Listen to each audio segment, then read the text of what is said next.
નમસ્કાર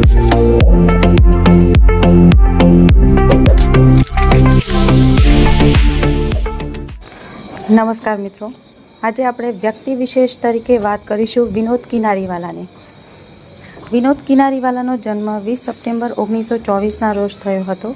તેઓ અમદાવાદની આર્ટ્સ કોલેજમાં અભ્યાસ કરતા હતા. વિનોદ ગાંધીજી અને રવિશંકર મહારાજના જીવનથી પ્રભાવિત હતા અને ચંદ્રશેખર આઝાદની જેમ કંઈક કરી છૂટવાની તમન્ના ધરાવતા હતા. ઈસવીસન 1942માં હિન્દ છોડો આંદોલનમાં તેમણે ભાગ લીધો હતો.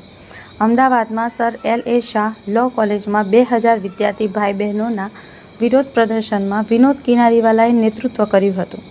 અમદાવાદના ખાડિયા વિસ્તારમાં વિરોધ પ્રદર્શનની રેલીમાં અંગ્રેજોએ લાઠીચાર્જ કર્યો હતો. બદલામાં લોકોએ પથ્થરમારો કરતા નાસભાગ મચી હતી.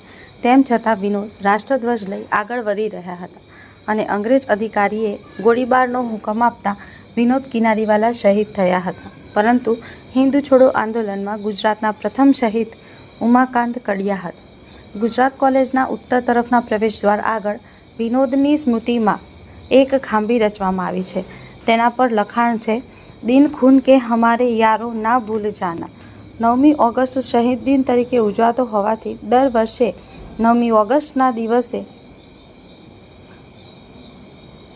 વિનોદની શહીદીનું સ્મરણ કરીને અનેક લોકો ત્યાં પુષ્પાંજલિ અર્પણ કરે છે. અમદાવાદના એલિસબ્રિજ વિસ્તારમાં શહીદ વિનોદ કિનારીવાલાની સ્મૃતિ સ્વરૂપે ગુજરાતની પ્રથમ કોલેજ ગુજરાત કોલેજમાં ઈસવીસન 1947માં લોકનાયક જયપ્રકાશ નારાયણના હસ્તે એમની ખાંભીનું અનાવરણ કરવામાં આવ્યું હતું. 15 સપ્ટેમ્બર 1942ના દિવસને વિદ્યાર્થી દિન તરીકે ઉજવણી કરી અને ગુજરાત કોલેજ પર રાષ્ટ્રધ્વજ ફરકાવવામાં આવ્યો હતો.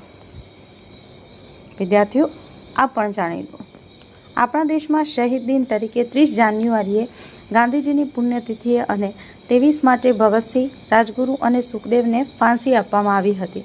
એટલે શહીદ દિવસ મનાવવામાં આવે છે. Thank you.